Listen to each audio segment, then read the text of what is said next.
ಸಖತ್ ಖಾರ ಬಣ್ಣ ಮತ್ತು ರುಚಿ ಆಚಿ ಚಿಲ್ಲಿ ಪೌಡರ್.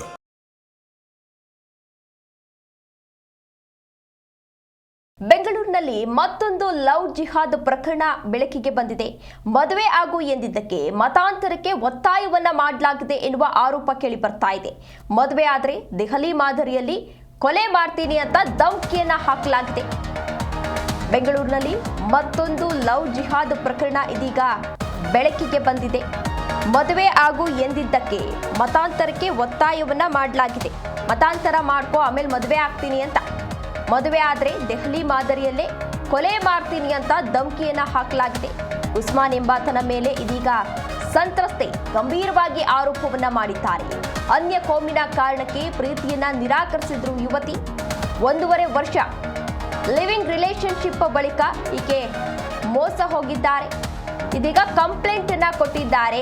ಈ ರೀತಿಯಾಗಿ ನನಗೆ ಕೊಲೆ ಬೆದರಿಕೆಯನ್ನ ಹಾಕ್ತಾ ಇದ್ದಾರೆ ಅಂತ ಹೇಳಿ ಯುವತಿ ಇದೀಗ ಕಂಪ್ಲೇಂಟ್ ಅನ್ನ ಕೊಟ್ಟಿದ್ದಾರೆ. ಸಾಕಷ್ಟು ಈ ರೀತಿಯ ಪ್ರಕರಣಗಳು ಇದೇ ಮೊದಲ ಬಾರಿಯಲ್ಲ. ಈ ಹಿಂದೆಯೂ ಕೂಡ ಸಾಕಷ್ಟು ಬಾರಿ ಈ ರೀತಿಯ ಘಟನೆಗಳು ಪ್ರಕರಣಗಳು ಆಗ್ತಾ ಇದ್ರು ಕೂಡ ಈ ಮಹಿಳೆಯರು ಅಂದ್ರೆ ಯುವತಿಯರು ಯಾಕೆ ಎಚ್ಚೆತ್ಕೊಳ್ತಾ ಇಲ್ಲ ಅನ್ನುವ ಪ್ರಶ್ನೆ ಎದುರಾಗ್ತಾ ಇದೆ. ಅಂದ್ರೆ ಸಾಕಷ್ಟು ಬಾರಿ ಕೊಲೆ ಮಾಡಿರುವುದನ್ನ ನೋಡಿರ್ತೀವಿ. ನೇಹ ಹತ್ಯೆ ಪ್ರಕರಣ ಇರಬಹುದು. ಹೀಗೆ ಸಾಕಷ್ಟು ಬಾರಿ ಯುವತಿಯರನ್ನ ಕೊಲೆ ಮಾಡಿರುವುದನ್ನ ಗಮನಿಸ್ತಾ ಇದ್ವಿ. ಮದುವೆ ಆದ್ಮೇಲೆ ಮತಾಂತರ ಮಾಡಿಕೊಳ್ಳೋದನ್ನು ಕೂಡ ಗಮನಿಸ್ತಾ ಇರ್ತೀವಿ.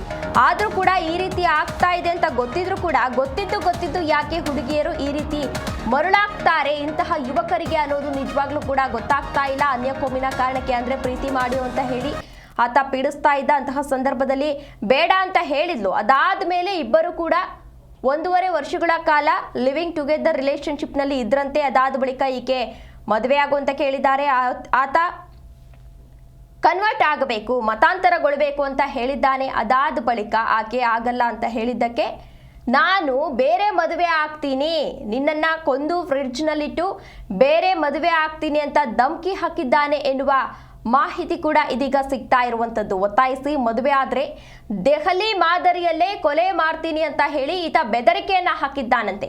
ಲಕ್ಷಾಂತರ ಹಣವನ್ನ ತೆಗೆದುಕೊಂಡು ವಂಚನೆಯನ್ನ ಮಾಡಿದ್ದಾನೆ ಈತನಿಗೆ ಅನ್ನೋ ಆರೋಪ ಕೂಡ ಕೇಳಿ ಬರ್ತಾ ಇದೆ. ಉಸ್ಮಾನ್ ಎಂಬಾತನ ಮೇಲೆ ಸಂತ್ರಸ್ತೆ ಇದೀಗ ಗಂಭೀರವಾಗಿ ಆರೋಪವನ್ನ ಮಾಡಿದ್ದಾನೆ. ಆತನ ಜೊತೆ ಚಾಟ್ ಮಾಡಿರುವಂತದನ್ನ ಕೂಡ ಈಗಾಗಲೇ ಪೊಲೀಸರಿಗೆ ಕೆಲವೊಂದಷ್ಟು ಅಂಶಗಳನ್ನ ಉಲ್ಲೇಖವನ್ನ ಮಾಡಿ ಆಕೆ ಕಂಪ್ಲೇಂಟ್ ಅನ್ನ ಕೊಟ್ಟಿದ್ದಾರೆ. ಅಂಡ್ ಅವನು ಅವಾಗಲೇ ಲೈಕ್ ಸೂಸೈಡ್ ಮಾಡ್ತೀನಿ ಎಕ್ಸೆಪ್ಟ್ ಮಾಡಲಿಲ್ಲ ಅಂದರೆ ಫ್ರೆಂಡ್ಸ್ ಜೊತೆ ಎಲ್ಲ ಫೋನ್ ಮಾಡಿ ಹೇಳಿಸೋದು. ಸೊ ಹಾಗಾಗಿ ನಾನು ಲೈಕ್ ಎಕ್ಸೆಪ್ಟ್ ಮಾಡಬೇಕಾಗಿದ್ದಂತ ಬಂತು. ಲೈಕ್ ಮ್ಯಾರೇಜ್ ಆಗ್ತೀನಿ ಅಂತ ಹೇಳಿಬಿಟ್ಟು ಅವನು ಲೈಕ್ ಮದುವೆ ಮ್ಯಾರೇಜ್ ಪ್ರಪೋಸಲ್ ಮತ್ತು ಮುಸ್ಲಿಮ್ಗೇನು ಕನ್ವರ್ಟ್ ಆಗೋದು ಬೇಕಾಗಿಲ್ಲ ಅಂತ ಫಸ್ಟ್ ಸ್ಟಾರ್ಟಿಂಗಲ್ಲಿ ಹೇಳಿದ. ಸೊ ಬಿಕಾಸ್ ಆಮ್ ಹಿಂದೂ, ನನಗೆ ಮುಸ್ಲಿಮಿಗೆ ಕನ್ವರ್ಟ್ ಆಗೋಕ್ಕೆ ಇಷ್ಟ ಇರಲಿಲ್ಲ. ನಾನು ಓಕೆ ಮುಸ್ಲಿಮ್ ಕನ್ವರ್ಟ್ ಆಗೋಕ್ಕಿಲ್ಲ ಅಂತ ಹೇಳ್ಬಿಟ್ಟು I accepted him. So almost 1.5-2 years ರಿಲೇಷನ್ಶಿಪ್ಪಲ್ಲಿದ್ವಿ. ಸೊ ಸ್ಟಾರ್ಟಿಂಗ್ ಸ್ಟೇಜಲ್ಲಿ ನನಗೆ ಗೊತ್ತಿರಲಿಲ್ಲ ಈ ವಾಸ್ ಅ ಡ್ರಗ್ ಅಡಿಕ್ಟ್ ಅಂತೆಲ್ಲ ಹೇಳಿ. ಸೊ ಯಾಕಂದರೆ ನಾನು ಯೂಶ್ವಲಿ ಆಫೀಸಿಗೆ ಹೋಗಿ ಬರೋದೇ ಲೈಕ್ 8-9 o'clock ಆಗುತ್ತೆ. ಸೊ ಆಮೇಲೆ ಲೇಟರ್ ಅವ್ನು ಆಫ್ಟರ್ 7-8 months ನನಗೆ ಗೊತ್ತಾಗಿದೆ ಅವನು drug addict and is a 10th fail. So ವರ್ಕಿಗೆ ಏನೂ ಹೋಗಲ್ಲ. ಸೊ ಎವ್ರಿಥಿಂಗ್ ಅಂದರೆ 1.5-2 years ಏನಿದೆ ಎವ್ರಿಥಿಂಗ್ ನಾನೇ ಅವ್ನು ನೋಡ್ಕೊತಾ ಇದ್ದೆ. ಆ್ಯಂಡ್ ಅವ್ನು ಬಿಸ್ನೆಸ್ ಮಾಡ್ತೀನಿ ಅಂತ ಹೇಳಿಬಿಟ್ಟು ನನ್ನ ಹತ್ರದಿಂದ ಅಮೌಂಟ್ ಎಲ್ಲ ತೊಗೊಂಡಿರೋದು ಉಂಟು. ಆ್ಯಂಡ್ 13,40,000 ಕೊಟ್ಟಿದ್ದೀನಿ ಇಲ್ಲಿವರೆಗೂ. ಆಮೇಲೆ ಅದು ಅಲ್ಲದೆ ಮತ್ತು ಗೋಲ್ಡ್ಸು ನಂದು ತೊಗೊಂಡಿದ್ದೆ. ಆಲ್ಮೋಸ್ಟ್ 2.5-3 lakhs ಆಫ್ ಗೋಲ್ಡ್ಸ್ ತೊಗೊಂಡಿದ್ದಾನೆ. ಆ್ಯಂಡ್ ಲಾಸ್ಟಿಗೆ ಲೇಟರ್ ಇದೆಲ್ಲ ಆದಮೇಲೆ ಮದುವೆ ಆಗಕ್ಕೆ ಹೇಳಿದರೆ ಮುಸ್ಲಿಮಿಗೆ ಕನ್ವರ್ಟ್ ಆಗಬೇಕು, ಕನ್ವರ್ಟ್ ಆಗಲಿಲ್ಲ ಅಂದರೆ ಎಸ್. ಇದೇ ವಿಚಾರಕ್ಕೆ ಸಂಬಂಧಪಟ್ಟಂತೆ ಹೆಚ್ಚಿನ ಡೀಟೇಲ್ಸ್ ಅನ್ನ ನೀಡಲಿದ್ದಾರೆ ನಮ್ಮ ಪ್ರತಿನಿಧಿ ವಿಶ್ವನಾಥ್. ಎಸ್ ವಿಶ್ವನಾಥ್, ಇದೀಗೂ ಏನಿದು ಪ್ರಕರಣ? ಗೊತ್ತಿದ್ದು ಯಾಕೆ ಹುಡುಗಿಯರು ಈ ರೀತಿ ಮರಳಾಗ್ತಾರೆ?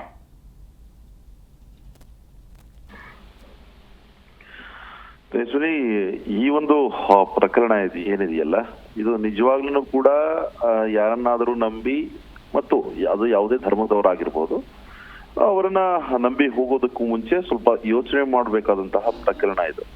ಮದುವೆ ಆಗುವಂತ ಯುವತಿಯನ್ನ ಪುಸಲಾಯಿಸಿ ಆಕೆ ಜೊತೆ ಲಿವಿಂಗ್ ರಿಲೇಶನ್ಶಿಪ್ ನಲ್ಲಿದ್ದು ಅದಾದ್ಮೇಲೆ ಈ ಅನ್ಯ ಕೋಮಿನ ವ್ಯಕ್ತಿ ಅಂದ್ರೆ ಇಸ್ಲಾಂ ಧರ್ಮಕ್ಕೆ ನೀನು ಮತಾಂತರವಾಗಬೇಕು ಅನ್ನೋ ಒಂದು ಆಂಗಲ್ ಅಲ್ಲಿ ಈ ಉಸ್ಮಾನ್ ಎಂಬಾತ ಸಂತ್ರಸ್ತೆಗೆ ತೀವ್ರವಾಗಿ ಒತ್ತಾಯ ಮಾಡಿದ್ದಾನೆ ಮತ್ತು ಲಕ್ಷಾಂತರ ರೂಪಾಯಿ ಹಣವನ್ನು ಕೂಡ ಈತ ಪಡ್ಕೊಂಡಿರುವಂತದ್ದು. ಕಳೆದ 2 ವರ್ಷಗಳ ಹಿಂದೆ ಸ್ನೇಹಿತರ ಮೂಲಕ ಈ ಉಸ್ಮಾನ್ ಪರಿಚಯ ಆಗಿರ್ತಾನೆ. ಆರಂಭದಲ್ಲಿ ನೀನು ಅನ್ಯ ಕೋಮಿನ ಯುವಕ ಅಂದ್ರೆ ನೀನು ಇಸ್ಲಾಂ ಧರ್ಮದ ಯುವಕ, ನಾನು ನಿನ್ನನ್ನ ಪ್ರೀತಿ ಮಾಡೋದಿಲ್ಲ ಅನ್ನೋ ಒಂದು ಆಂಗಲ್ ನಲ್ಲಿ, ಅಂದ್ರೆ ಮುಂದೆ ಏನಾದ್ರೂ ಸಮಸ್ಯೆಗಳಾಗ್ಬೋದು ಅನ್ನೋ ಆಂಗಲ್ ನಲ್ಲಿ ಯುವತಿ ನಿರಾಕರಿಸಿರ್ತಾಳೆ. ಆದ್ರೆ ನೀನೇನಾದ್ರೂ ಒಪ್ಕೊಳ್ಳದೆ ಹೋದ್ರೆ ನಾನು ಆತ್ಮಹತ್ಯೆ ಮಾಡ್ಕೊಳ್ತೇನೆ ಅಂತ ಈತ ಬೆದರಿಕೆ ಹಾಕಿರ್ತಾನೆ. ಮತಾಂತರ ಆಗೋದು ಬೇಡ, ಹಾಗೆ ಮದ್ವೆ ಆಗೋಣ ಅಂತ ಆರೋಪಿ ಫುಸಲಾಯಿಸಿರ್ತಾನೆ. ನಂತರ ಈಕೆ ಪ್ರೀತಿಯನ್ನ ಒಪ್ಕೊಂಡಿರ್ತಾಳೆ. 1.5 ವರ್ಷ ಲಿವಿಂಗ್ ರಿಲೇಶನ್ಶಿಪ್ ಕೂಡ ಯುವತಿ ಇರ್ತಾಳೆ. ನಂತರ ಮದುವೆ ವಿಚಾರ ಬಂದಾಗ ಈತ ತನ್ನ ವರಸೆ ಬದಲಾಯಿಸಿರುವಂತದ್ದು ಮತಾಂತರ ಆಗ್ಲೇಬೇಕು ಅನ್ನೋ ಒಂದು ಆಂಗಲ್ ಅಲ್ಲಿ. ಇದಕ್ಕೆ ಯುವತಿ ಒಪ್ಪದೇ ಇದ್ದಾಗ ಆಕೆ ಮೇಲೆ ತುಂಬಾ ಹಲ್ಲೆ ಮಾಡಿದ್ದಾನೆ. ಈಗಾಗಲೇ ಸಂತ್ರಸ್ತ ಯುವತಿಯಿಂದ 12.20 ಲಕ್ಷ ಹಣವನ್ನ ಆರೋಪಿ ಪಡೆದುಕೊಂಡಿದ್ದಾನೆ. ಅಲ್ಲದೆ ಹಲ್ಲೆ ಮಾಡಿ ಚಿನ್ನಾಭರಣವನ್ನು ಕೂಡ ಆಡ್ಬಿಟ್ಟಿದ್ದಂತೆ. ಇನ್ನು ಯುವತಿಯ ಖಾಸಗಿ ಫೋಟೋಗಳು ಕೂಡ ಆತನ ಬಳಿ ಇದೆ. ಅವುಗಳನ್ನ ಇಟ್ಕೊಂಡು ಬ್ಲಾಕ್ ಮೇಲ್ ಮಾಡಿದಂತಹ ಆರೋಪವನ್ನು ಕೂಡ ಆಕೆ ಮಾಡಿದ್ದಾಳೆ. ಇನ್ನು ಯುವಕನ ಮನೆಯವ್ರ ಮುಂದೆ ಮಾತಾಡಿ ಮದುವೆ ಆಗುವಂತ ಯುವತಿ ಕೂಡ ಬೇಡ್ಕೊಂಡಿದ್ದಾಳೆ.